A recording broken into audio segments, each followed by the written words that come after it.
Hello friends, very good morning. मैं आशुतोष गुप्ता स्वागत करता हूं आपका हमारे ऑफिशियल यूट्यूब चैनल ए स्क्वायर अकेडमी पर। फ्रेंड्स, आज के सेशन में हम लोग बात करने वाले हैं प्रश्नावली 4.4 पर। और जैसा कि हमने आपको पहले भी बताया था, आप ऐसे प्लेटफॉर्म पर हैं जो कि जिसका नाम ए स्क्वायर अकेडमी है और इस प्लेटफॉर्म पर आपको मिल रहा है आपके सब्जेक्ट्स का सॉल्यूशन। आप चाहे किसी भी बोर्ड से हो, ठीक है, आपका कोई भी सब्जेक्ट हो, आपके हर एक सब्जेक्ट के लिए यहाँ पे सॉल्यूशन प्रोवाइड कराया जा रहा है। अभी हम लोग मैथ के ऊपर काम कर रहे हैं। मैथ के सॉल्यूशंस आपको डे बाय डे दिए जा रहे हैं। इस समय हम लोग यूपी एनसीईआरटी की 10th क्लास की जो बुक है उसके ऊपर काम कर रहे हैं और उसके सॉल्यूशन डेली का डेली आपको दिए जा रहे हैं। अगर आपकी कोई नीड है, आपको किसी सब्जेक्ट के सॉल्यूशन चाहिए, तो आप हमें कमेंट करके बता सकते हैं। आपके लिए उन सब्जेक्ट्स के ऊपर काम किया जाएगा और उन सिलेबस का सॉल्यूशन भी आपको प्रोवाइड किया जाएगा। ओके फ्रेंड्स, तो आज की शुरुआत करेंगे हम लोग सेशन की, और सेशन में हम लोग पढ़ने वाले हैं प्रश्नावली 4.4। तो शुरुआत करने से पहले सभी लोग एक बार सेशन को शेयर कर दें और जितने भी लोग मेरे साथ नए जुड़े हैं चैनल को सब्सक्राइब कर लें और बेल आइकन जरूर प्रेस करें। दोस्तों, आज की प्रश्नावली में 4.4 के अंदर हम क्या सीखेंगे, इस पूरे सेशन के अंदर हम लोग डिस्कस करेंगे इस बारे में, और कैसे कैसे क्वेश्चंस हमारे पास हो सकते हैं, कौन कौन से फॉर्मूले हम लोगों को लगाने पड़ेंगे आज के सेशन में। ये सारा का सारा आज के सेशन में हम लोग डिस्कस करने वाले हैं। पूरा सेशन मेरे साथ लगातार बने रहिए। जैसा भी एक्सपीरियंस हो कमेंट करके बताइएगा, और जो जो कोई क्वेश्चंस आपके बनते रहे सेशन के दौरान आप कमेंट करते रहिएगा, आपके कमेंट्स का आंसर दिया जाएगा। ओके फ्रेंड्स, चलिए आगे देखते हैं कि आज 4.4 के अंदर क्या है। दोस्तों, मैंने आपको ना लास्ट टाइम में जब प्रश्नावली 4.3, 4.2, 4.1 कंप्लीट कराई है, तो उसमें मैंने आपको शुरुआत से लेकर बेसिक से लेकर एडवांस तक मैंने आपको ये सब बता दिया है कि उसमें हम लोगों को कैसे कैसे फॉर्मूले लगते हैं, गुणनखंड विधि, और उसके बाद हम लोगों ने पूर्ण वर्ग विधि भी पढ़ी थी, और एक और फॉर्मूला पढ़ाया था द्विघाती समीकरण का, जिसमें मैंने आपको ये सिखाया था कि उसका अप्लाई कैसे किया जाता है और उसके मूल कैसे निकाले जाते हैं। राइट, अभी तक मैं ये मानता हूं कि 90% आपका द्विघात समीकरण कंप्लीट हो चुका है। आज जो बचा खुचा 10% है वो हम लोग प्रैक्टिस सेट 4.4 के अंदर कवर करेंगे। तो बने रहिए पूरा सेशन और देखते हैं आज के सेशन में हम लोगों को क्या जानना है। दोस्तों, आज जो है पहला प्रश्न हमसे यह कहा जा रहा है कि निम्न द्विघात समीकरणों की मूलों की प्रकृति ज्ञात कीजिए। ठीक है, यदि मूलों का अस्तित्व हो तो उन्हें ज्ञात कीजिए। दोस्तों, मूलों की प्रकृति के बारे में मैंने लास्ट के सेशन में भी आपसे डिस्कशन किया था। आज मैं फिर से आपको एक बार बता देता हूं। अगर आपके पास में कोई द्विघात समीकरण है, स्टैंडर्ड फॉर्म जो होता है द्विघात समीकरण का, वो क्या होता है मैं ये बता देता हूं, जिसको आप लोग व्यापक रूप कहते हो हिंदी में, और इंग्लिश में स्टैंडर्ड समीकरण बोलते हो। तो यहां पर मैंने आपके सामने एक इक्वेशन लिख दी, ax² bx + c = 0। ये इक्वेशन आपकी एक द्विघात समीकरण है। क्यों? क्योंकि इसकी जो घात है ना, जो पावर है, वो सबसे मैक्सिमम पावर 2 है। इसके पास जो 1 पावर है उससे कोई मतलब नहीं, जो मैक्सिमम पावर होती है उसको पकड़ा जाता है। पावर 2 है, इसलिए इसको द्विघात समीकरण बोला जाता है। a b c ये तीन चीजें मैंने आपको पहले भी कई बार बताई हैं। ये हमारे क्या है, ये अचर पद है। इनके अलावा और यहाँ पे कुछ भी यूज नहीं किया जा सकता है। जैसा क्वेश्चन में दिया जाएगा वैसा ही यूज करना है। बाकी आप यहाँ के फलन बदल सकते हो, x की जगह y की जगह z ये ले सकते हो, कोई फर्क नहीं पड़ेगा। हालांकि जो दिया गया है उसी में लगाया जाए तो ज्यादा अच्छा है। ठीक है, इसीलिए इनको चर पद बोला जाता है, क्योंकि इनके जगह पर कुछ दूसरी चीज चलाई जा सकती है, चल सकता है। अच्छा, फिर मैं आपको ये बताने वाला हूं आज कि इनके मूलों की प्रकृति कैसे चेक करेंगे। उसके लिए दोस्तों आपको ना एक चीज याद रखनी पड़ेगी, विविक्त कर क्या होता है ये आपको जानना पड़ेगा। विविक्त कर बोल लो या फिर बोल लो डिस्क्रिमिनेंट क्या होता है। ये चीज अगर आपको पता हो जाए कि डिस्क्रिमिनेंट क्या होता है, तो आप ना यहां पर कोई भी समस्या नहीं फेस करोगे कि इनकी मूलों की प्रकृति कैसे निकाली जाती है। डिस्क्रिमिनेंट या विविक्त कर दोनों ही एक ही नाम है, इंग्लिश में डिस्क्रिमिनेंट और हिंदी में विविक्त कर बोलते हैं। फिर उसके बाद में इसको डिनोट कराने के लिए अल्फाबेट डी का यूज किया जाता है। और होता क्या है ये चीज, इसका एक फॉर्मूला आपको याद करना है, d = b² - 4ac होता है। दोस्तों, ये आपको याद रखना है कि d की जो वैल्यू होती है b² - 4ac होती है। जब भी विविक्त कर ज्ञात करने को बोलेगा तो हमको ये चीज हमेशा लगानी पड़ेगी।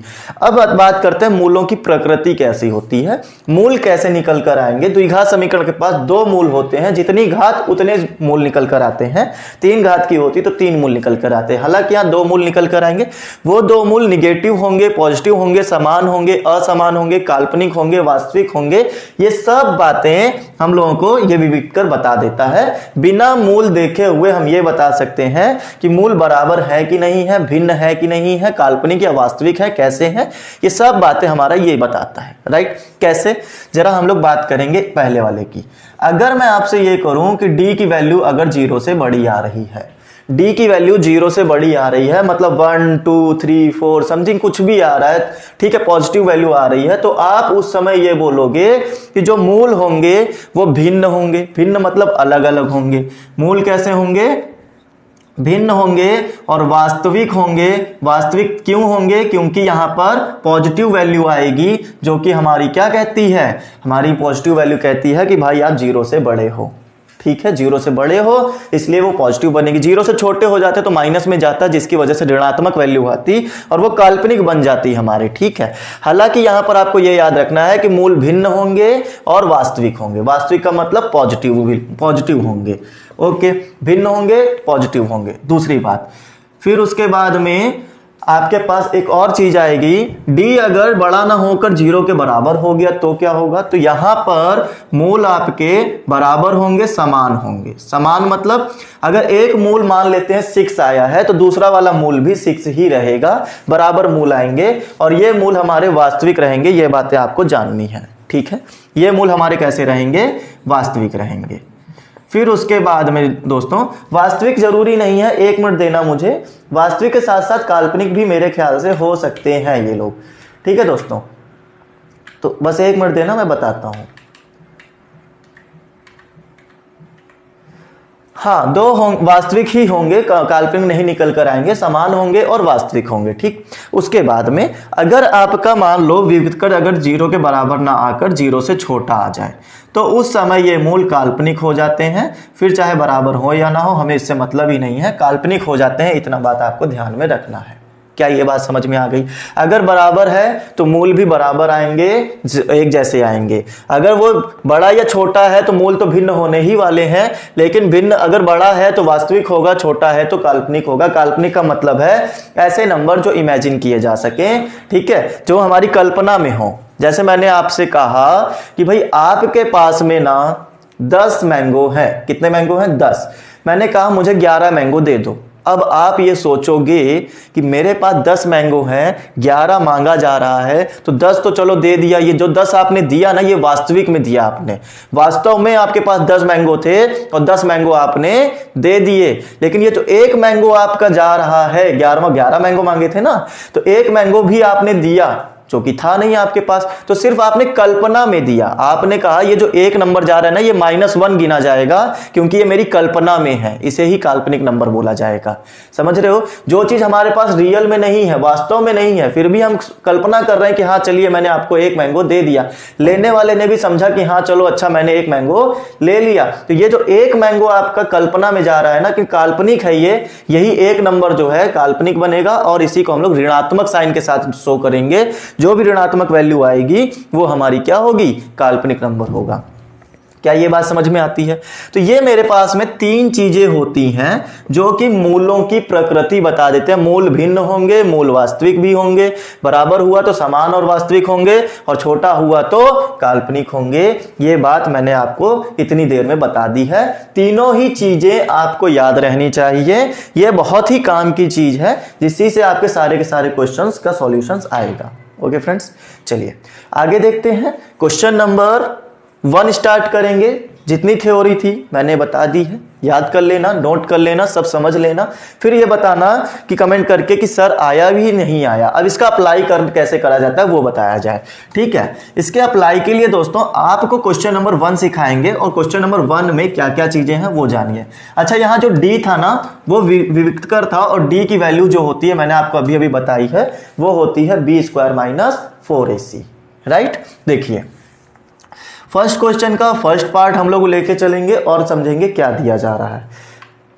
बातों को बहुत ध्यान से समझना दोस्तों, ताकि आपको कोई समस्या ना हो क्वेश्चन करने में। ठीक है, चलिए क्वेश्चन नंबर 1 देखते हैं क्या बोल रहा है। इन्होंने कहा 2x² - 3x + 5, 2x² - 3x + 5 = में 0 दिया गया है। फिर उसके बाद कहा गया है मूलों की प्रकृति जांचिए। मूल अस्तित्व में है तो आप लोग उसके मूल बताइए, नहीं है तो मत बताइए। मूल अस्तित्व में कब होते हैं?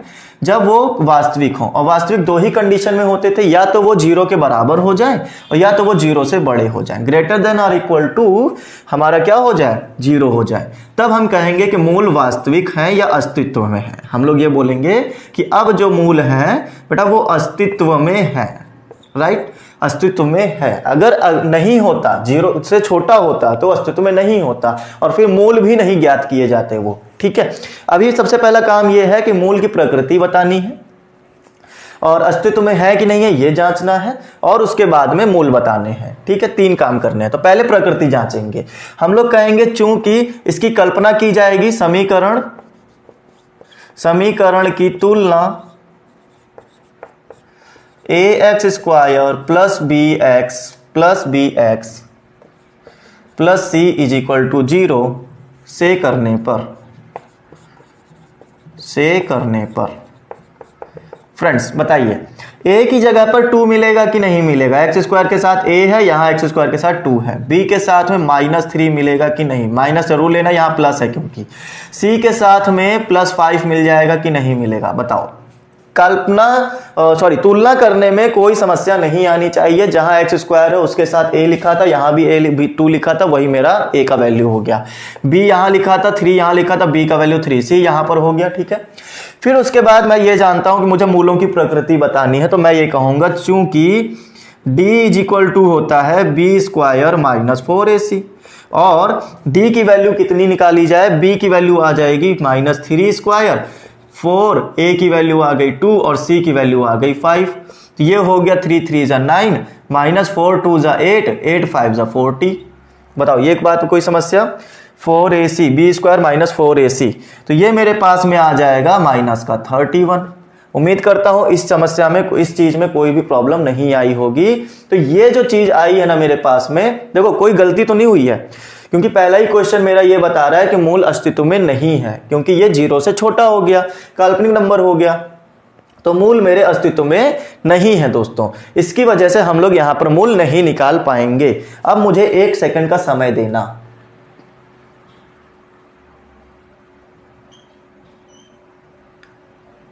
हाँ दोस्तों, तो मैं यहाँ पे ये कह रहा था कि ये जो है हमारे पास में अस्तित्व में नहीं है। हमने पहले ही देख के बताया कि ये जो चीजें हैं अस्तित्व में नहीं है, इसके मूल नहीं निकलेंगे। आप यहाँ लिखोगे चूंकि d जो है वो लेस देन 0 है, ठीक है, इसलिए मूल अस्तित्व में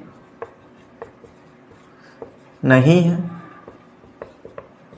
और जब मूल अस्तित्व में नहीं है तो मूल निकाले भी नहीं जाएंगे। बस इतना ही आंसर आपका हो जाएगा। उम्मीद करते हैं पूरी चीजें समझ में आ गई होंगी। आपको b स्क्वायर माइनस 4ac की वैल्यू बस निकालनी है और चेक करना है कि वो क्या है, पॉजिटिव है या निगेटिव है। निगेटिव है तो अस्तित्व में नहीं है, और अगर पॉजिटिव है, ठीक है, 0 है या 0 से बड़ा है तो वो अस्तित्व में है। और मूल क्या होंगे वो निकालने का तरीका भी आगे बताया जाएगा। चलिए आगे देखते हैं, क्वेश्चन नंबर 2 पर बात करेंगे। क्या कहता है क्वेश्चन नंबर 2, उसको समझते हैं। अगर समझ में आ रहा है, कुछ चीजें क्लियर हो रही है तो आप लोग सेशन को शेयर कर दें, और जितने भी लोगों को पसंद आया हो तो लाइक कर दें। दोस्तों क्वेश्चन नंबर 2 में हमसे यह बोला जा रहा है 3x square minus 4 root 3x plus 4, 3x square minus 4 root 3x plus 4 is equal to में 0 दिया गया है।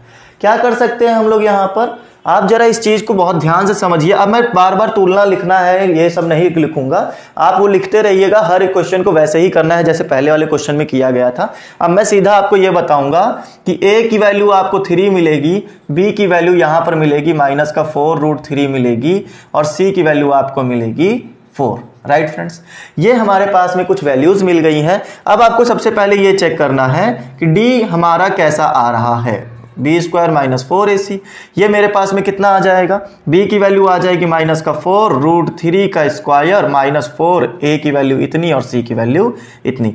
4 का स्क्वायर हो जाएगा 16, और 3 का अंडर रूट 3 का जब स्क्वायर करोगे तो अंडर रूट 3 को आपको 2 बार मल्टीप्लाई करना पड़ेगा, मतलब आएगा 3। तो मेरे पास में आ जाएगा यहाँ पर 3।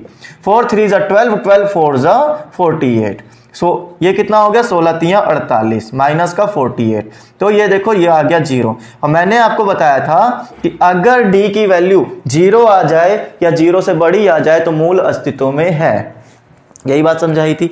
इसका मतलब हम यहां ये लिख सकते हैं कि मूल अस्तित्व में है। ओके फ्रेंड्स, मूल अस्तित्व में है तो हम लोगों को मूल निकालने पड़ेंगे।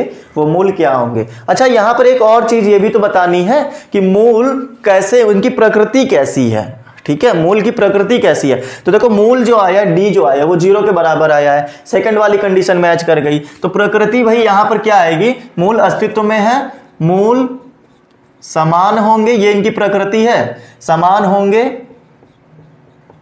और वास्तविक भी होंगे। ये हमने बता दी है, मूल समान होंगे और वास्तविक होंगे। क्लियर इतनी बात? अब निकाल कर देखते हैं मूल कैसे आ रहे हैं। तो इन्होंने कहा था मूल ज्ञात कीजिए, उन्हें ज्ञात कीजिए।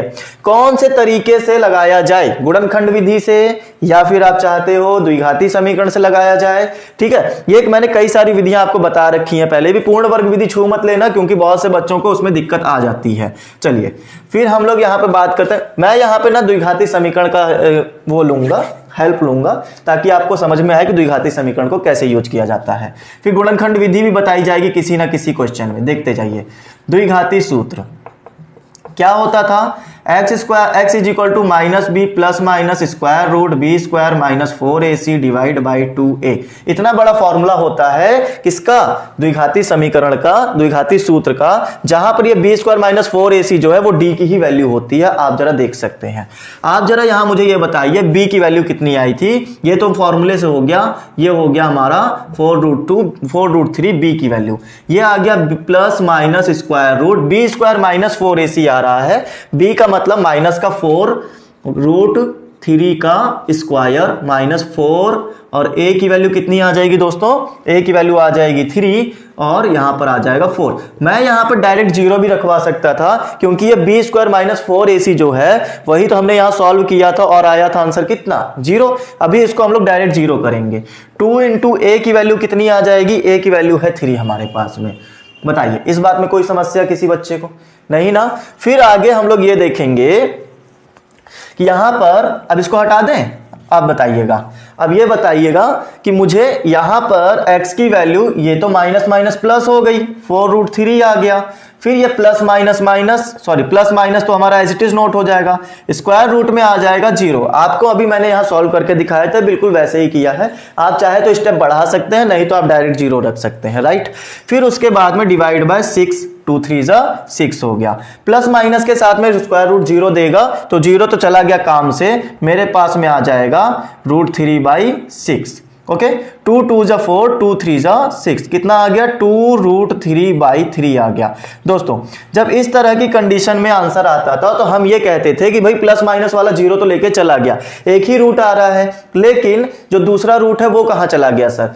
क्योंकि हमारे पास में द्विघात समीकरण में 2 रूट निकलना जरूरी है, 2 मूल निकलना जरूरी है। तो 2 मूल कैसे आएंगे? जब एक चीज ऐसी आती थी जिसमें हमारा ये 0 बन के चला जाता था, तो इसका दूसरा मूल भी ना यही होता था जो यहां पर आपको दिख रहा है। मैं कहने का मतलब यह है कि गुणनखंड विधि अगर लगाए होते तो दोनों मूल ऐसे ही निकल के आते। यहां पर एक ही मूल लिख रहा होगा, प्लस माइनस तो क्योंकि 0 लेके चला गया, प्लस माइनस रहा होता तो वहां से हमारा आंसर आता प्लस माइनस। एक बार प्लस ले लो, एक बार माइनस ले लो, तब जाके फिर तब भी हमारा यही आंसर आएगा। तो आप यहां पे डायरेक्ट बोल सकते हो कि भाई मेरे पास में 2 मूल ये निकल कर आए। क्या मूलों की प्रकृति जैसी बताई थी वैसी दिख रही है? मूल समान होंगे, बिल्कुल समान है, 2 मूल निकल कर आए, दोनों एक जैसे हैं। वास्तविक होंगे, बिल्कुल वास्तविक है, निगेटिव नाम की कोई चीज ही नहीं है, दोनों के दोनों पॉजिटिव आए हैं। क्या मूलों की प्रकृति समझ में आ गई? ठीक है, निकालना समझ में आया। उसके बाद में क्वेश्चन नंबर 3 देखिए क्या बोलता है, उसको समझाया जाए। दोस्तों क्वेश्चन नंबर 3 में हमारे पास में इन्होंने कहा 2x² माइनस 6x माइनस का प्लस का 3 दिया गया। ठीक, चलिए तो फिर से हम लोग वही काम करेंगे और समझेंगे क्या क्या हमारे पास में होने वाला है। आइए देखते हैं। इन्होंने ये बोला कि 2x² minus 6x plus 3 is equal to 0। क्या कह सकते हैं? a की वैल्यू 2 है, b की वैल्यू 6 है और c की वैल्यू 3 है, राइट। अब डायरेक्ट लगाया जाए, d की वैल्यू निकाल लो, चूंकि B square minus 4ac, b की वैल्यू कितनी -6 का square -4 into A into C, ये हो गया 36, 4 दूनी 8 3 24, आ गया हमारे पास में 12। मतलब d की वैल्यू जो है वो बड़ी आ रही है, d की वैल्यू जो है वो बड़ी है, ग्रेटर देन 0 है, राइट। d की वैल्यू ग्रेटर देन 0 है, तो यहां पर हम लोग ये बोल सकते हैं मूल भिन्न होंगे। आप लिख देना पूरा, भिन्न होंगे और वास्तविक होंगे। ये बातें मैंने आपको याद करवाई हैं, राइट। भिन्न और वास्तविक मूल है, भिन्न और वास्तविक मूल है। अगर है तो कौन से मूल हैं वो बताओ। तो भाई चलो अब इनके मूल निकालना सीखते हैं। तो ये देखो, इस बार मैं आपको गुणनखंड विधि सिखा दूं क्या?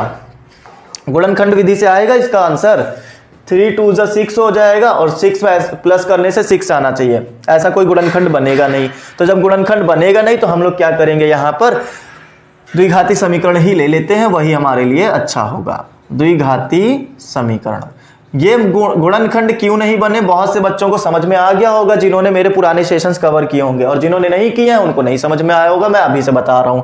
तो आप लोग अगर जानना चाहते हैं कि गुणनखंड क्यों नहीं बने हैं तो पुराना वाला सेशन उठा के देखो, अभी पता चल जाएगा, ठीक है। चलिए, x की वैल्यू होती है -b plus minus square root b square minus 4ac divide by 2 है। क्या इतनी बात में कोई समस्या है दोस्तों? फिर वैल्यू पुट करने की बारी आती है, वैल्यू पुट कर दो खाली। क्या रखेंगे, -b -6, तो माइनस का 6 रख दिया, plus minus square root b square मतलब 6 का स्क्वायर, डायरेक्ट 6 का स्क्वायर कर दो 36 आ जाएगा, -4ac, 4 को 2 से करे 8, 8 को 3 से करा 24, ओके। नीचे आ जाएगा 2 और a, 2 की वैल्यू तो आएगी, 2 इंटू 2 हो जाएगा 4। फिर मेरे पास में आ जाएगा +6 प्लस माइनस 12 डिवाइड बाय 4। और मेरे पास में इसको मैं क्या लिख सकता हूं, इसको मैं लिख सकता हूं 6 प्लस माइनस 4 इंटू 3 लिखा जा सकता है, डिवाइड बाय 4। ऐसा इसलिए किया ताकि 4 का स्क्वायर रूट हम लोग बना सकते हैं। 4 का स्क्वायर रूट कितना होता है, 2 होता है, तो बस वही वाला लगा दो और आंसर आ जाएगा। देखो, मूल, वास्तविक और भिन्न आए हैं ना, देखते जाना। तो हमारे पास में आ जाएगा x की वैल्यू 6 प्लस 4 का आ गया 2, स्क्वायर रूट में बच गया 3 और नीचे आ गया 4। ये 4 का स्क्वायर रूट हटकर बाहर 2 आ जाएगा, और स्क्वायर रूट 3 का कोई भी रूट नहीं होता है, तो इसीलिए हम लोगों ने उसको अंदर रखा है। अब यहां क्या किया जाए सर, दो मूल निकालने, तो पहला मूल क्या करो, प्लस चिन्ह लेने पर, तो प्लस चिन्ह ले लो, x is equal to 6 plus 2 root 3 आ जाएगा, 6 प्लस 2 रूट 3 डिवाइड बाय 4 आ जाएगा। देखो मूल भिन्न आने चाहिए ना, तो एक आ रहा है प्लस में और दूसरा आ रहा है 6 माइनस 2 रूट 3, 6 माइनस 2 रूट 3 आ जाएगा डिवाइड बाय 4। ये कब आया, जब माइनस चिन्ह लिया हमने। बताओ इस बात में कोई समस्या दोस्तों? जब प्लस चिन्ह लिया तब ये आया, जब माइनस चिन्ह लिया ये आया। पॉजिटिव है कि नहीं है कैसे ये पता चलेगा, वास्तविक है कि नहीं, जब आप √3 की वैल्यू को रखकर पॉइंट्स में आंसर लाओगे। जब प्लस करोगे तो ऊपर वाला तो वैसे ही पॉजिटिव दिखने वाला है, माइनस करोगे तो भी पॉजिटिव ही आएगा, क्योंकि 6 से बड़ा नहीं जा पाएगा। ये जो कोई भी वैल्यू होगा 6 से बड़ा नहीं जाएगा, और जो 6 से छोटी वैल्यू माइनस करोगे तो पॉजिटिव ही आंसर आएगा ना, क्योंकि 6 के पास तो पॉजिटिव है और वो बड़ा है और बड़े का ही साइन दिया जाता है, तो मेरे पास में क्या आ जाएगा, पॉजिटिव आंसर आ जाएगा। इस तरह से पता चल गया कि मूल भिन्न भी हैं और वास्तविक भी हैं। चलिए क्वेश्चन नंबर 2 स्टार्ट करते हैं और समझते हैं क्वेश्चन नंबर 2 में हमारे साथ कौन सी खेल खेलने वाले हैं ये लोग, वो हम लोग समझाते हैं आपको। चलिए क्वेश्चन नंबर 2 में इन्होंने कहा निम्न प्रत्येक द्विघात समीकरण में k का ऐसा मान ज्ञात कीजिए, ऐसा मान ज्ञात कीजिए कि उसके मूल जो है वो बराबर है। अच्छा, मूल बराबर है, इन्होंने खुद ही बोल दिया है, मूल बराबर है, खुद ही बता दिया है। अब बस आपको k का मान बता देना है, ठीक है। चलिए देखिए मैं यहां पर आपको ये बता रहा हूं, इन्होंने जो दिया है ना वो एक हिंट दिया है, इन्होंने एक हिंट दे दिया कि मूल बराबर है, तो मूल बराबर है तो k की वैल्यू निकालना आसान हो जाएगा। आप मुझे ये बताओ a की वैल्यू 2 मिलती है कि नहीं, b की वैल्यू k मिलेगी कि नहीं, और c की वैल्यू 3 मिलेगी कि नहीं, कमेंट करके यस और नो में बोलो, ठीक है। चलो फिर उसके बाद क्या करें, अब हम लोगों को ये जानना चाहिए कि इसके मूल बराबर है, तो हम लोग ये कहेंगे चूंकि मूल बराबर है, मूल बराबर, और मूल बराबर कब होते थे? मूल बराबर तब होते थे जब d क्या होता था? 0 के बराबर होता था। और फिर d की वैल्यू होती थी b square minus 4ac equal to 0, और फिर उसके बाद में b की वैल्यू आ जाएगी k का स्क्वायर, 4 की वैल्यू, a की वैल्यू और c की वैल्यू रख दी, आंसर आएगा आपके पास में 4 2 जा 8, 8 3 जा 24, ये हो गया 24 इक्वल टू 0। इसको उठा के उधर ले जाओ, k square is equal to 24, k की वैल्यू आ जाएगी स्क्वायर रूट 24, और k की वैल्यू को हम लोग लिख सकते हैं 8 3 जा 24, तो 8 का तो निकलेगा नहीं, तो सीधा सीधा आप क्या कर लो 6 4 जा 24, और इसके बाद में 4 का आ जाएगा 2, और यहां पर आ जाएगा रूट 6, ये मेरे पास में k की वैल्यू आ जाएगी। बस क्लियर इतनी बात? उम्मीद करता हूं सारी चीजें बहुत ही अच्छे से समझ में आई होंगी। अगर समझ में आ रहा है ना तो शेयर लाइक करना मत भूलो दोस्तों, इसको जरूर से जरूर शेयर करो। ओके, पसंद आ जाए तो लाइक जरूर करना। चलिए क्वेश्चन नंबर 2 पे बढ़ेंगे, और क्या कह रहे हैं ये लोग, फिर से वही k की वैल्यू निकालनी है, इसका दूसरा पार्ट है, दूसरा पार्ट भी बता दें क्या कहने जा रहा है। ठीक, तो के इस बार थोड़ा इक्वेशन बनानी पड़ेगी हमारे पास में, क्योंकि एक्स स्क्वायर दिख नहीं रहा है, एक्स स्क्वायर दिख नहीं रहा है तो निकालें कैसे फिर द्विघात समीकरण से? तो देखो पहले बना लेते हैं फिर उसके बाद करते हैं। के एक्स एक्स माइनस 2, फिर उसके बाद में प्लस का 6 इज इक्वल टू 0। हम लोग ये कह सकते हैं के एक्स को अंदर मल्टीप्लाई किया तो पहले एक्स के साथ में फिर 2 के साथ में, तो एक्स के साथ हो गया तो के एक्स स्क्वायर आ गया, फिर 2k x आ गया, ठीक है, प्लस का 6 आ गया इज इक्वल टू 0। ये देखो A X square plus B X plus C दिख गया द्विघात समीकरण। अब हम लोग क्या करेंगे, ए की वैल्यू को रखेंगे के, बी की वैल्यू को रखा जाएगा माइनस का 2k, और सी की वैल्यू को रखा जाएगा प्लस का 6। हम लोग ये जानते हैं चूंकि मूल वास्तविक बोले गए हैं, तो मूल वास्तविक बोले गए हैं चूंकि मूल वास्तविक है, मूल क्या है? वास्तविक है, तो हम लोग ये जान सकते हैं कि हाँ ये रखेंगे d इज इक्वल टू 0, उसके बाद में d की वैल्यू होगी b square minus 4ac is equal to 0। b की वैल्यू कितनी है दोस्तों? माइनस 2k का स्क्वायर माइनस 4 इंटू a की वैल्यू k इंटू c की वैल्यू 6 आ गई, और उसके बाद में 4k स्क्वायर 4 6 जा 24k is equal to 0, 4k square. अच्छा यहाँ पे ना आप देखो k के ना दो वैल्यूज निकल कर आएंगी, क्यों? क्योंकि यहां द्विघात समीकरण दिख रही है जिसमें c नहीं है, लेकिन A X square plus B X है, c वाला समझ लो 0 चला गया। तो अब यहाँ पे k की दो वैल्यू निकाली जा सकती है। कैसे? आप जरा ये समझो कि ऊपर 4k है, यहां भी 4k है, कॉमन ले लिया, 4k गया तो एक k बच गया। ये बहुत से बच्चों को ये दिख रहा होगा सर k है बट 4 नहीं है, वो 24 है एक्चुअली, ये जो 4 है ये 24 है, 4 नहीं है ना, लेकिन 4 इसके मल्टीपल में है बेटा, 4 6 जा 24 है। अब आप कहोगे यदि, अब ये चीज भी उन बच्चों को बहुत अच्छे से समझ में आ गई होगी जिन्होंने गुणनखंड विधि मेरे से पढ़ी होगी, राइट? गुणनखंड विधि अगर आपने पढ़ी हो तो हम लोग ये यदि वाला क्वेश्चन वहां पे करते थे। यदि 4k हमारा 0 के बराबर हो गया तो k की वैल्यू 0/4 और k की वैल्यू क्या आ गई? 0 आ गई। और यदि अगर k माइनस 6 0 हो गया तो k की वैल्यू प्लस 6 आ जाएगी, ये माइनस 6 उधर चला जाएगा, प्लस 6 आ जाएगा। तो k की वैल्यू को मैं दो टाइप से लिख सकता हूं यहां पर, 0 एंड 6। उम्मीद करता हूं पूरा चीज समझ में आ गया होगा, पूरा का पूरा क्वेश्चन ऐसे ही किया जाएगा, राइट फ्रेंड्स? चलते हैं क्वेश्चन नंबर 3 की तरफ और जानेंगे क्या है हमारे पास में। दोस्तों अब हमारे पास में थ्योरी क्वेश्चंस आ चुके हैं जो कि थोड़ा सा आपके लिए हार्ड साबित हो सकते हैं, बट इतना भी हार्ड नहीं है कि कोशिश किया जाए तो आए ना, ठीक है? बहुत ही आसान होते हैं। शब्दों को फील करना, शब्दों को समझना, शब्दों को बाय प्रैक्टिकली अपनी लाइफ पे उतारना, आपको आराम से क्वेश्चन समझ में आ जाएगा कि ये कहना क्या चाहता है। ओके, चलिए क्वेश्चन नंबर 3 स्टार्ट करेंगे और आपको समझाना शुरू करेंगे कि क्वेश्चन नंबर 3 में हमारे साथ क्या क्या सॉल्व करना है। आइए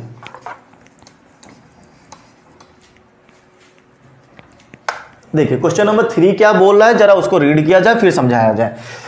क्या एक ऐसी आम की बगिया बनाना संभव है जिसकी लंबाई चौड़ाई से दुगनी है? बताइए, जिसकी लंबाई चौड़ाई से दुगनी है, क्या ऐसा आयताकार बन सकता है? अरे बिल्कुल बन सकता है, सोचकर ही पता चलता है। अगर मान लो उसकी लंबाई चौड़ाई से 2 गुनी है, तो मान लेते हैं चौड़ाई जो है 10 है, तो क्या लंबाई को 20 नहीं कर सकते? अरे आराम से कर सकते हैं, सोचने से ही पता चल रहा है, राइट? अच्छा है तो उसका क्षेत्रफल 800 मीटर स्क्वायर है, यदि है तो उसकी लंबाई और चौड़ाई ज्ञात कीजिए। भाई देखो पहले ही क्वेश्चन सोचकर ही पता चल जाता है कि ये क्वेश्चन हो सकता है, इसकी ऐसी कंडीशन पॉसिबल है, ठीक है। लेकिन ये पॉसिबल है कि नहीं है ये कैसे पता चलेगा सर? बाय मैथमेटिक्स कैसे बताएगी? ये तो हमने दिमाग लगा लिया कि लंबाई अगर 10 है तो चौड़ाई हमारी 20 हो ही सकती है, इसमें तो कोई समस्या है नहीं हमारे पास में। तो यहां पर हमको ये जानना चाहिए कि मैथमेटिक्स कैसे इसको साबित करेगी। मैथमेटिक्स किस लैंग्वेज में ये बताया जाए कि हाँ ये संभव है। आपको यहां पे मैंने ये बताया था ना कि वास्तविक मूल अस्तित्व में होंगे तो इसका मतलब है उसके हल होंगे। अब हल होंगे तो इसका मतलब है कि वो चीज संभव होगी। तो आपको ये देखना है कि जो इसके मूल है ना वो संभव है या नहीं है, अस्तित्व में है या नहीं है, ठीक है। तो आप यहां पे क्या करोगे, देखिए आपको यहां पर पहली बात तो यह पता होना चाहिए कि लंबाई क्या है, चौड़ाई क्या है। वही चीज हम लोग मानेंगे। माना चौड़ाई बराबर x है और लंबाई जो है भाई साहब, लंबाई इसकी कंडीशनल है। कहा गया लंबाई चौड़ाई से दुगनी है, तो चौड़ाई अगर x है तो लंबाई 2x हो जाएगी। चौड़ाई से दुगनी हो गई लंबाई, ये चौड़ाई अगर x थी तो लंबाई 2x हो जाएगी। ये बात हमने समझी। फिर उसके बाद इन्होंने ये बोला कि क्षेत्रफल भी इसका दिया गया है। क्षेत्रफल इसका दिया गया है कि 800 metre square, right, 800 metre square ये दिया गया। चूंकि क्षेत्रफल इसका दिया गया और क्षेत्रफल हम लोग समझते भी हैं कि लंबाई गुणे चौड़ाई होता है, ये हम लोग जानते भी हैं। तो लंबाई रख दो, लंबाई कितनी हो गई x, चौड़ाई कितनी हो गई 2x इज इक्वल टू में 800। ये हो जाएगा 2x square is equal to में 800 आ जाएगा। उम्मीद करता हूं ये बात आपको पूरी तरह से समझ में आ गई होगी, ठीक है। इसके आगे का काम ये कहता है कि आप पहले इसको द्विघात समीकरण बना लो और द्विघात समीकरण बनाएंगे तो ax स्क्वायर तो दिख रहा है सर, ये इधर आ जाएगा, c हो जाएगा। bx किधर है, bx को 0 ले लो भाई, b की वैल्यू 0 ले लो, x कर देना, आपका आंसर आ जाएगा। बताऊं कैसे बनेगा? देखो इस चीज को अगर मैं इधर लेकर हूं, पहले तो इसको ऐसे ही रख लो, मैं ये करने की चीज आपको बता रहा हूं। इसके आगे करना क्या है, 2x स्क्वायर प्लस का 0x कर लो। 0 को जब x से मल्टीप्लाई करोगे तो 0 ही आएगा और 0 को जब इस चीज में जोड़ोगे तो कोई फर्क नहीं पड़ेगा, वो पूरी इक्वेशन वैसे ही बैलेंस हो जाएगी। और इधर आ जाएगा माइनस का 800 इज इक्वल टू 0। यहां से आपको b स्क्वायर माइनस 4ac की वैल्यू निकालनी है। फिर उसके आगे ये बता देना है कि ये अस्तित्व में है। ऑटोमेटिकली ये 0 से बड़ा आने वाला है, मुझे यहां पर देखने को ही मिल जाता है, ठीक है। ऑटोमेटिकली 0 से ही बड़ा आएगा। तो आप यहां पे जैसे ही निकालोगे बोलोगे मूल अस्तित्व में है। ये काम मैं नहीं कर रहा हूं इसलिए आपके लिए छोड़ रहा हूं।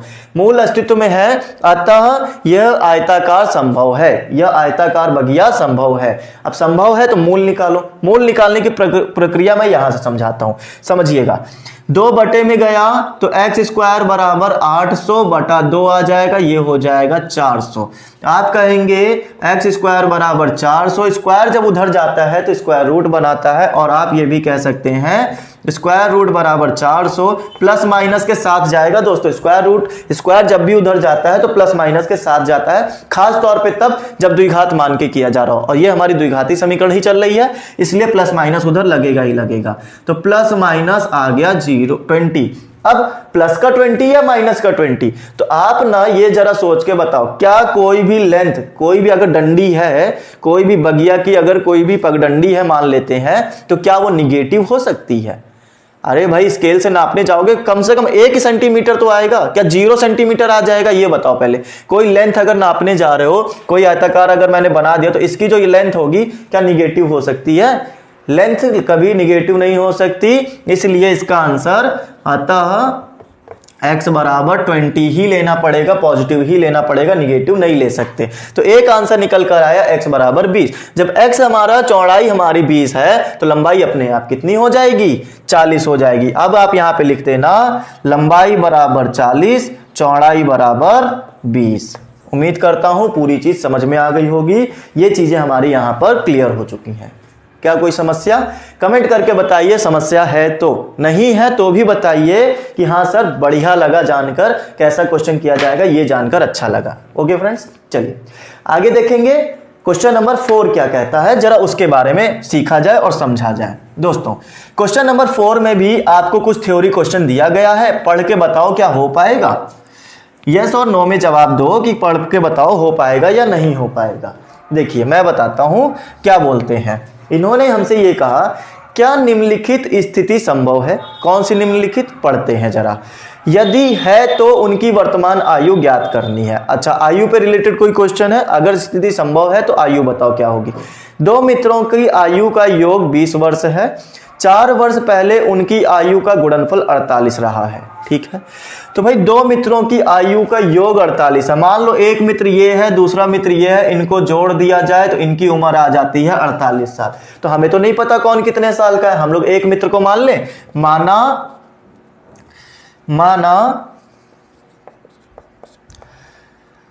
पहले मित्र की आयु बराबर x, तो दूसरे मित्र की आयु बराबर 48 माइनस एक्स। आप जब जोड़ोगे तो plus x minus x cancel हो जाएगा, 48 आ जाएगा। राइट, ये चीज मैंने कई बार आपको पहले भी बताई है। जब जोड़ने वाले क्वेश्चन आ जाएं तब आपको ऐसे ही मानना होता है। पुराने सेशंस उठा के देखो, समझ में पूरा आएगा। राइट, चलिए आगे देखें क्वेश्चन। अब आगे क्या बोल रहा है कि उनकी उम्र इतनी इतनी है और साथ ही साथ 20 वर्ष पूर्व उनकी आयु का गुणनफल 48 होता है। 20 वर्ष पहले उनकी आयु का गुणनफल 48 होता है। दोस्तों, उनकी आयु का योग 20 है, उनकी आयु का योग 20 है, तो 20 माइनस एक्स बनेगा दूसरे का। 4 वर्ष पहले उनकी आयु का गुणनफल 48 होता है। तो 4 वर्ष पहले, चलो बताओ, आज अगर 10 साल के हो तो 4 साल पहले जब घूम कर गए तो कितने साल के रहे होगे? 6 साल के ना। 4 साल माइनस कर दिया कि नहीं? यही काम यहां भी करो। 4 वर्ष पहले जो फर्स्ट मित्र है ना, पहला फ्रेंड है, पहला मित्र है, मैंने उसको फर्स्ट लिख दिया। पहला मित्र है वो x माइनस 4 हो जाएगा, और जो सेकंड वाला मित्र होगा वो हमारा 20 माइनस एक्स माइनस 4 हो जाएगा। पहले इतनी उम्र थी, पहले 20 माइनस एक्स उम्र थी, तो अब कितनी हो जाएगी?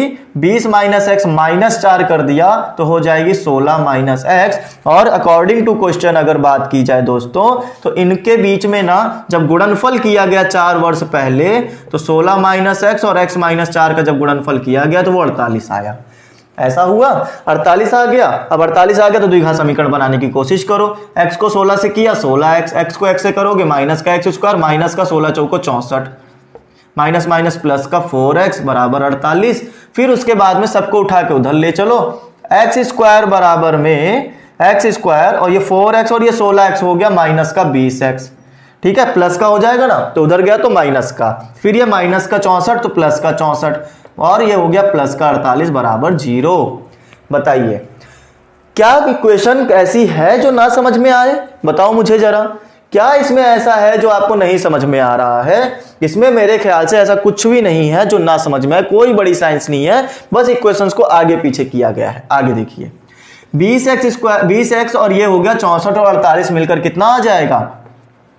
20x 64 और 48, 8 4 12 का 1, 6 4 10 और 1 11। ये मेरे पास में इक्वेशन बनकर तैयार हो गई।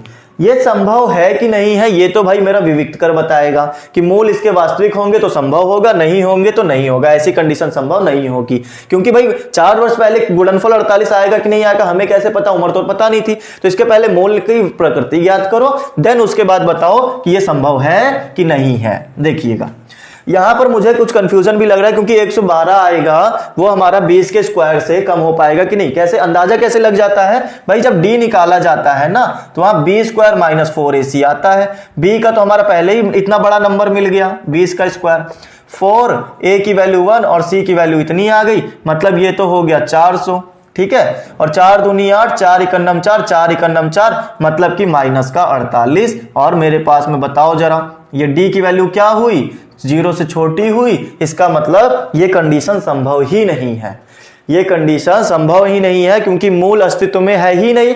मूल अस्तित्व में नहीं है तो ये जो बात बोली जा रही है, क्वेश्चन कहीं ना कहीं गलत बोला जा रहा है। ठीक है दोस्तों, उम्मीद करता हूं पूरी तरह से समझ में आ गया होगा। इसके आगे की बात आपको लिखनी है, चूंकि मूल अस्तित्व में नहीं है इसलिए यह क्वेश्चन संभव नहीं है। उम्मीद करते हैं पूरी चीज अच्छे से समझ में आ गई। आगे देखिए क्वेश्चन नंबर 5 क्या कहता है। क्वेश्चन नंबर 5 ये कहता है, क्या कहता है भाई? पढ़ना पड़ेगा, रुक जाओ। क्वेश्चन नंबर 5 ये हमसे ये कहना चाहते हैं कि क्या परिमाप 80 मीटर और क्षेत्रफल 400 मीटर स्क्वायर के एक पार्क को बनाना संभव है? ये तो द्विघात समीकरण के मूल ही बताएंगे। यदि है तो उसकी लंबाई और चौड़ाई बताओ। परिमाप 80 है, क्षेत्रफल 400 है। हमने कहा कि आयताकार हमारे पास ये है, एक परिमाप 80, क्षेत्रफल, अच्छा इसकी लंबाई और चौड़ाई 80 और 400 दिया गया है ना, देखते जाइए जरा समझिएगा। ये हो गया x और ये हो गया y। हमने मान लिया, माना लंबाई बराबर x है, चौड़ाई बराबर y है। तो आयताकार की परिमाप बोली गई है ना दोस्तों, तो परिमाप क्या होता है? परिमाप बराबर होता है 80, और परिमाप का फॉर्मूला क्या होता है ये बता दो। परिमाप का फॉर्मूला होता है 2 लंबाई प्लस चौड़ाई, लंबाई प्लस चौड़ाई बराबर 80। लंबाई कितनी दे दी है? x प्लस वाई, ये दो बटे में भेज दो तो आ जाएगा 40। तो x प्लस वाई की वैल्यू इतनी आ गई, समीकरण 1 हो गया। फिर उसके बाद में बोला क्षेत्रफल, चूंकि यहां भी लिख लेते, चूंकि क्षेत्रफल बराबर हो जाएगा, कहां है? 400 है, तो ये हो गया 400। ये हो गया लंबाई गुणे चौड़ाई बराबर 400। लंबाई चौड़ाई की वैल्यू कितनी आ गई? x इंटू वाई बराबर आ गया 400, तो x की वैल्यू आ गई 400 बटा y। ये हो गया समीकरण 2। समीकरण 1 में x का मान, x का मान, चलो बताओ। समीकरण 1 में x का, समीकरण 1 में x का मान बताओ भाई। यहां पर मैंने रखा है x की जगह पर 400 बटा y प्लस वाई बराबर 40। ये हो गया 400 प्लस वाई स्क्वायर बराबर 40y। द्विघात समीकरण दिख गई, उठा के इधर ले आओ। तो ये देखो y स्क्वायर माइनस का 40y और प्लस का 400 बराबर 0। ये बात बताओ समझ में आई कि नहीं आई? ये 40y है, ठीक है। फिर उसके बाद अब भाई, अब बस देखो यहाँ पे ना सॉल्यूशन करना है, ठीक है। सॉल्यूशन करने से पहले ये चेक करो क्या ये संभव है कि नहीं है, ठीक है। फिर हमको ये बताना पड़ेगा, चूंकि d बराबर b square minus 4ac, b की वैल्यू कितनी दे दी है? माइनस का 40 का स्क्वायर, ये रहा ना, b की वैल्यू माइनस 40, 4a की वैल्यू 1 और c की वैल्यू 400, तो ये हो जाएगा 4a की वैल्यू 1 और ये हो गया 400। तो 40 का स्क्वायर होता है 1600, यहाँ पर 4 चौक 16, ये भी 1600, मतलब आ गया 0। और जब d की वैल्यू 0 या फिर 0 से बड़ी होती थी तो हमारे मूल संभव होते थे, मतलब ये कंडीशन संभव है। अब संभव है तो इसके मूल क्या होंगे वो बताया जाए। चलिए बताइए मूल कैसे निकाले जाए। बस कोई आपको एक चीज लगा देनी है, द्विघाती समीकरण लगा दो या तो फिर आप गुणनखंड विधि लगा दो, दोनों चीजों से आंसर आ सकता है। देखो मैं यहाँ पे ना आपको द्विघाती समीकरण के जरिए बताने जा रहा हूं कि कैसे आपका निकलेगा क्वेश्चन, ठीक है। नहीं, ऐसा करते हैं इस बार ना गुणनखंड विधि सिखा देते हैं जाते जाते। आखिरी क्वेश्चन बचा है ना, गुणनखंड विधि सिखा देते हैं। गुणनखंड विधि कैसे लगाई जाती है जरा उसको समझिएगा। द्विघाती समीकरण तो 2-3 बार लगा दिया है ना पूरी एक्सरसाइज में। अब चलो गुणनखंड विधि से हम लोग सॉल्व करके दिखाते हैं। ये question Y square minus 40y plus का 400 इज इक्वल टू 0 कैसे सिखाया था? बोला था अगर यहाँ कोई नंबर है, जैसे यहाँ 1 है, तो 1 को पहले 400 गुणा करोगे तो 400 गुणे 1 आ जाएगा 400। अब इस 400 का जो रिजल्ट आता है इसका ऐसा फैक्टर करो कि जो भी डिजिट का फैक्टर लोगे ना वो प्लस करने से, यहां जो साइन लगा रहेगा वो करने से प्लस लगा तो प्लस करने से, माइनस लगा होता तो माइनस करने से, प्लस करने से ये चीज आनी चाहिए, b आना चाहिए। ये b की पहले प्लेस पर है ना 40, तो b आना चाहिए, मतलब 40 आना चाहिए। कौन सा है? मैंने कहा कि 20 गुणे 20 बराबर 400 होता है, और 20 प्लस 20 करो, देखो प्लस करना था, देखो प्लस कर दिया, तो 20 प्लस 20 अगर हम करेंगे तो आपके पास में क्या 40 आ रहा है? बिल्कुल आ रहा है, मतलब यही कंडीशन हमारी सही है, इसको अप्लाई किया जा सकता है। अप्लाई करो। वाई स्क्वायर माइनस 20 प्लस 20, 40 की जगह पे मैंने ये रख दिया, बाकी y रखा है, 400 रखा है, सब कुछ वैसे ही रखा है। Y square minus 20y plus का 400 बराबर 0। कॉमन लेना सीख जाओ बेटा, y कॉमन है दोनों के पास में है, तो y माइनस 20 हो गया, माइनस 20 कॉमन ले लो, y माइनस 20 हो गया इज इक्वल टू 0। तो एक ब्रैकेट में ये दोनों चीजें आ जाती हैं जो एक जैसी दिख रही हैं, और आनी भी एक जैसी चाहिए। मैंने आपको 1000 बार बताया, अगर एक जैसी नहीं आ रही ब्रैकेट समझ जाओ गलत हो चुका है। y माइनस 20 हमारा आ जाएगा इज इक्वल टू 0। फिर मैंने बताया है कि जब इस कंडीशन में पहुंच जाना, दोनों क्या हो जाए? 0 के बराबर हो जाए, तो आपको यह लिखना होता है यदि एक गुणनखंड हमारा 0 के बराबर हो जाए, यदि y माइनस 20 हमारा 0 के बराबर हो जाए तो y की वैल्यू 20 आ जाएगी। और फिर से दूसरा वाला क्या है, वो भी यही है, तो आंसर वही आएगा, y माइनस 0 बराबर 0, तो y की वैल्यू कितनी आ जाएगी, 0 आ जाएगी। उम्मीद करता हूं ये बात आपको पूरी तरह समझ में आ गई होगी। फिर उसके बाद इन्होंने ये कहा था कि जो हमारे पास में चौड़ाई आई निकल के, ये लंबाई थी, ये चौड़ाई थी, ये कितनी आ गई, 20 आ गई। अब x कैसे निकाला जाए, x के बीच में कोई संबंध दिया था क्या, हाँ, x plus y is equal to मेरा निकल कर आया था 40, परिमाप के जरिए आया था ना, x प्लस वाई बराबर 40 आया था। मैंने यहां पे किया था x प्लस वाई बराबर 40, तो y की वैल्यू 20 रखोगे, उधर जाएगा तो आ जाएगा 20, मतलब ये मेरा आ जाएगा 20। आप चाहे पहली समीकरण में रखकर देख लेना, पहली समीकरण हालांकि मैंने तो मिटा दी है, आप पहली समीकरण में y की वैल्यू रख देना, x का आंसर आ जाएगा। दोस्तों पूरे टाइम में 5 के 5 क्वेश्चन डिटेल में आपको बता दिए गए हैं। उम्मीद ये करता हूं कि सबके सब क्वेश्चन समझ में आए होंगे। अगर आप लोगों ने नोट किया है तो बहुत अच्छी बात है, नहीं नोट किया है तो टेंशन लेने की जरूरत नहीं है, स्क्रीनशॉट लिया होगा, राइट। स्क्रीनशॉट भी नहीं लिया है तो भी टेंशन लेने की जरूरत नहीं है। हमारा टेलीग्राम चैनल ए स्क्वायर एकेडमी के नाम से सर्च करिए, ज्वाइन हो जाइए, और वहां पर आपको पीडीएफ और वीडियो एक साथ मिलता है डेली का डेली। जो भी वीडियो आपको मिलेगा उस समय उसका पीडीएफ और उसका सॉल्यूशंस आपको लगातार मिलता रहता है, डेली का डेली मिलता है। अगर फिर आप पुराने सेशन को भी आप देख सकते हो, वहां पर आपके पुराने पीडीएफ भी मिल जाएंगे, पूरी बुक का सॉल्यूशन बाय पीडीएफ आपको वहां पर मिल जाएगा। ओके फ्रेंड्स, अगर आप लोग टेलीग्राम पर हमारा चैनल नहीं सर्च कर पा रहे हैं तो डिस्क्रिप्शन में जाकर आप वहां से लिंक दिया गया है टेलीग्राम के चैनल का और ग्रुप का, दोनों दिया गया है, दोनों ही ज्वाइन कर लें, क्योंकि ग्रुप पर आप लोग बात कर पाएंगे हमसे और चैनल पर आपको नोटिफिकेशन मिलेगा कि हमारे यहाँ पर ए स्क्वायर एकेडमी में चल क्या रहा है। ओके फ्रेंड्स, तो उम्मीद करता हूँ सारी बातें बहुत अच्छे से समझ में आ गई होंगी। हम लोग आज इतना ही रखेंगे, इतने के जितना भी हमारा सिलेबस था 4.4 का आज खत्म हो जाएगा। लेसन नंबर 4 भी हमारा खत्म हो जाएगा द्विघात समीकरण से।